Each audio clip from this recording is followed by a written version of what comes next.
Today I'm going to speak to you about using LinkedIn as a technology-enabled learning resource for your classroom environment.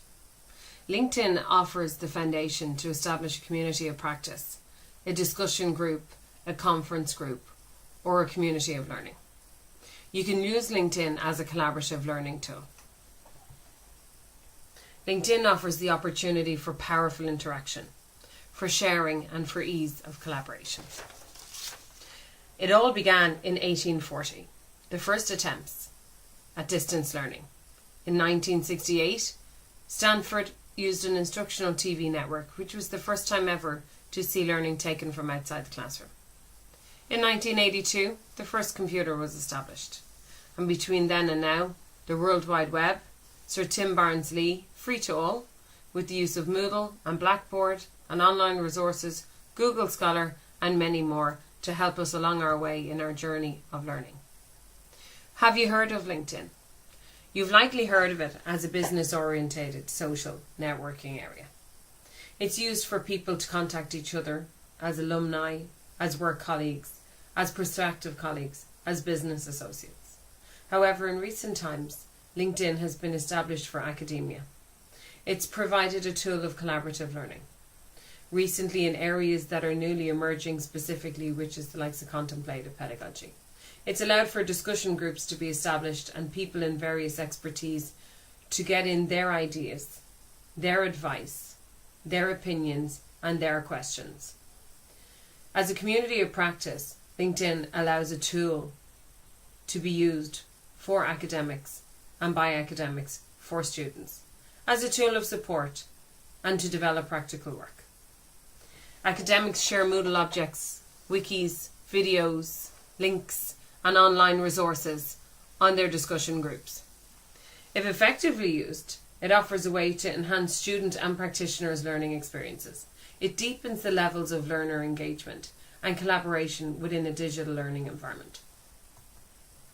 What is LinkedIn? It was originally an online resume. It established as a professional network.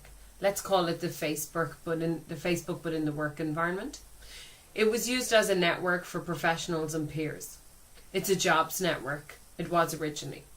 But it's now been developed into a collaborative space for industry discussion, different discussions in sectors, and now as a collaborative space for learning and research, to participate in discussion forums pertinent to your user interest.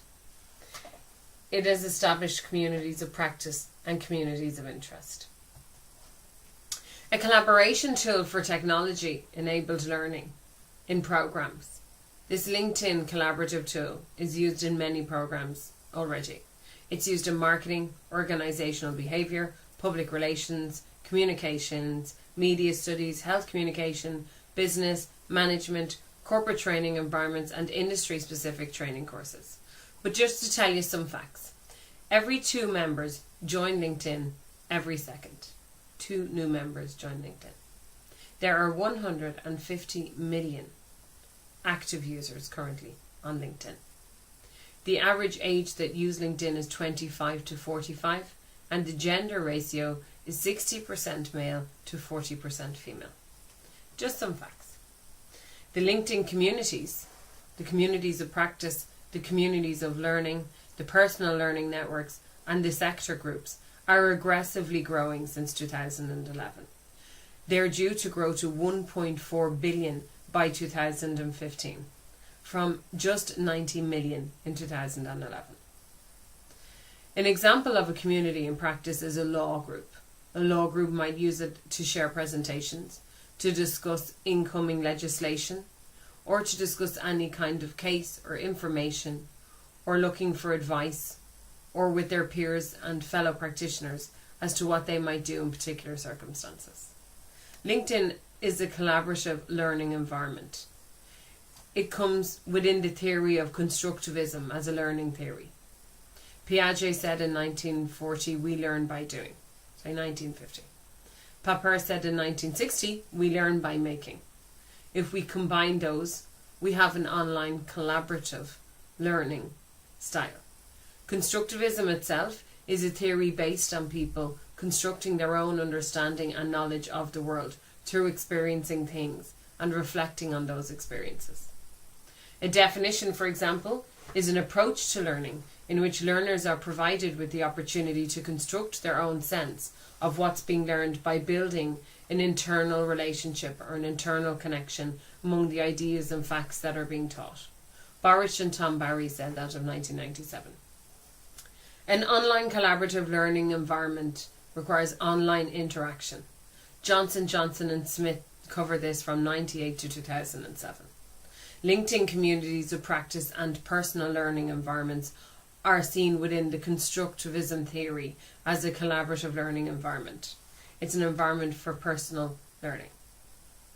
As a TEL tool, it offers the opportunity for powerful information sharing. Ease of collaboration. The very process itself of collaboration leads to a Darwinian survival of the fittest style content within the LinkedIn community itself. It carries the potential of complementing, improving and adding new collaborative dimensions to the current higher education, learning and research services. Within communities of practice themselves, what they are is an online resource. For example, we've recently established for the ICEP conference in 2014 an online community of practice. The practitioners, those academics who have previously attended the conference, and those students in education and academics in other universities who haven't attended the conference or maybe can't for whatever reason, can actively get involved with discussions around the themes at the conference through this discussion group and share their thoughts on the sub-themes. It engages students and it demonstrates the relationship between traditional learning and emerging trends of online collaboration, learning techniques as well as technology-enabled resources, noting the benefits to the community of academia. It can be also used as a useful way to track progress in a research group. Students as an assignment can be challenged to demonstrate their mastery of establishing a community of practice.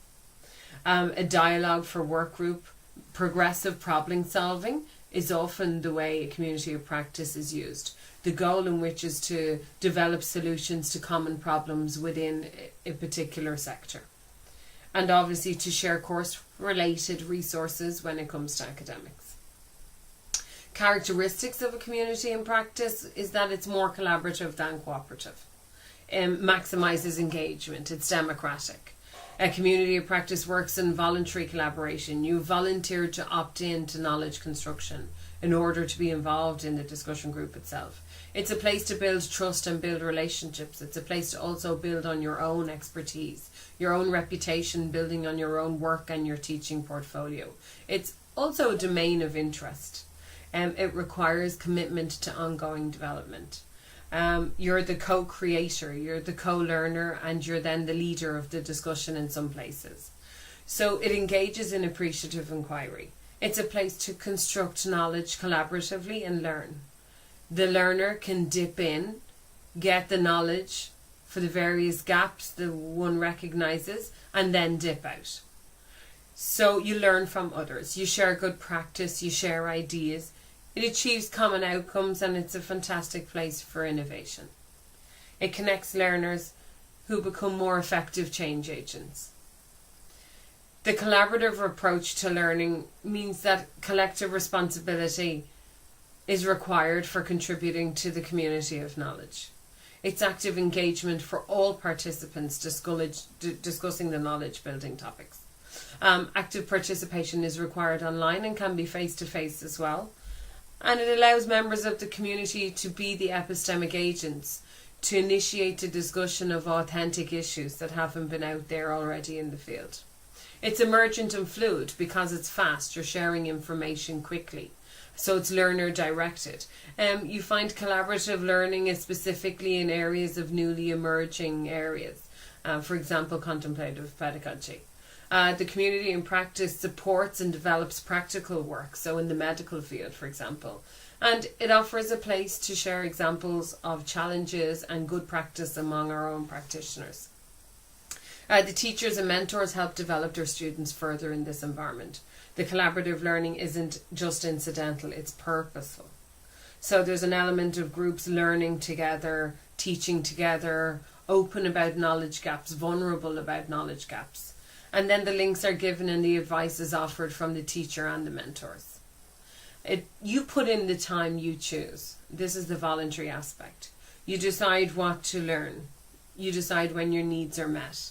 And you decide when to dip in and dip out. So it's very much self-directed learning. People networks and information sharing, they build on existing knowledge. Existing knowledge, and then formulate the new knowledge that you're going to take moving forward. And this is what makes LinkedIn an online resource and a tool that I feel passionately about can be used within a collaborative environment moving forward in higher education. It's an informal area for peer recommendations, and it increases the visibility of good content, good links, good information, sharing good resources that one has found in a group project, or even within a class environment where you want to share information with other classmates. The culture is inclined to be practical and pragmatic. It emphasises cooperation. Everybody needs to be involved to get something out from it. The information is shared freely and quickly. The contributions to online discussions can be similar to preparing assignments or reading articles in a group activity. The accreditation as such is really the reputation from your networks that you establish, the digital footprint, the trail of your footprints that you leave behind. The information is shared in a variety of mechanisms. For example, it can be wikis, videos, online links, images. It's a range. LinkedIn allows in the community of practice and the discussion groups for a range of medias to be used to share information. I'm going to now show you an example of a sample of a community in practice in LinkedIn, the Higher Education of Ireland group. So here I just want to show you an example of a community of practice on LinkedIn. I'm a member of the Higher Education Ireland group. You'll see there's 1,992 members. The idea of this group is often for various different projects that come up that various academics might work on together. You can have directors or heads of different courses looking for advice and tips. They may be looking for opportunities for different styles of lectures. So that could be somebody in graphics or somebody in media or what have you. But the idea is to just have a look here and to show you an example of the collaborative side of the groups. So, for example, building digital capacity in higher education. Colin Lowry has posed a question. He's put up an article, and then various different people will comment or add in their advice or what they think. Thinking outside the box and inside the classroom. That's David Nevin from UCD Innovation Academy, launching new cert programs. And naturally, keeping in mind from a marketing point of view for different colleges and universities, with 1,992 members, it's obviously a fantastic resource of fellow practitioners in the same area. So like that, launching courses for academics or geared towards educators, this is a great way to put word of mouth out there about the courses as well. And if I bring you down here, you'll just have a look at, for example, Frances Sheridan from NCI. She's a computing lecturer. She's a great advocate of the flipped classroom. And this is just Frances giving an example of what she's doing in her computer programming courses and different types of activities that takes place. So it's an idea for other practitioners to take tips and obviously learn from different things that she's already trying in the classroom. This is just a great way to have a look at various practitioners all in there, all giving their own information. And you'll often also get sometimes questions out there, abstracts being requested for various conferences and things like that. So it's definitely a community of practice in itself. It's all academics or faculty and staff from the higher education sector in Ireland. So that would just give you an example of a community of practice in LinkedIn and watching collaboration in action. Thank you. After looking at that video, you can see how a variety of reasons and a variety of aspects can be used in a discussion. It's not just a networking group, it's also a resource group. It's an excellent way in which to recruit personnel or professionals within your field. It's a fantastic way to share your expertise if you feel you're spending a lot of time in looking into something like the flipped classroom, like Frances in NCI has done, and she has shared her advice and she has shared her experiences, and that allows fellow academics to look at her trial and error and take the positive parts from that and use it in their own environment. So it's very much a shared learning resource, a collaborative learning resource. LinkedIn itself have established themselves quite keenly in the education field, having launched a new entire area completely dedicated towards targeting 300 million members through schools, colleges, alumni and networks. This is providing a marketing area, marketing aspect and a possible recruiting aspect for the likes of Griffith College Dublin, where they can target alumni or fellow academics in the field to come and participate in courses and professional development courses that they have running. So LinkedIn is very much moving into the area of education and learning and constantly looking to develop resources and tools for academics and students. The advantages I find of LinkedIn as a technology-enabled learning tool is it can broaden your experience and awareness on various tools available to us, both scholars and academics. It can assist your professional brand, sharing your knowledge, sharing your experience. It will enhance your profile. In doing so, you're building your own business and teaching e-portfolio. It's a collaborative space to contribute examples of our own work, our own experience within our work environments and our academic environments. It's also an opportunity for nurturing critical reflection and discussion skills among learners. It offers them another step to take forward from the traditional classroom interaction. The disadvantages, I feel, is that it does take away from a blended learning experience. Students may not have access to internet outside the campus or PCs. So that allows itself a disadvantage. Also, it may be difficult to assess the authenticity and the originality of links and information, of tools, of tips, of quotes, of people's information being put forward as their own.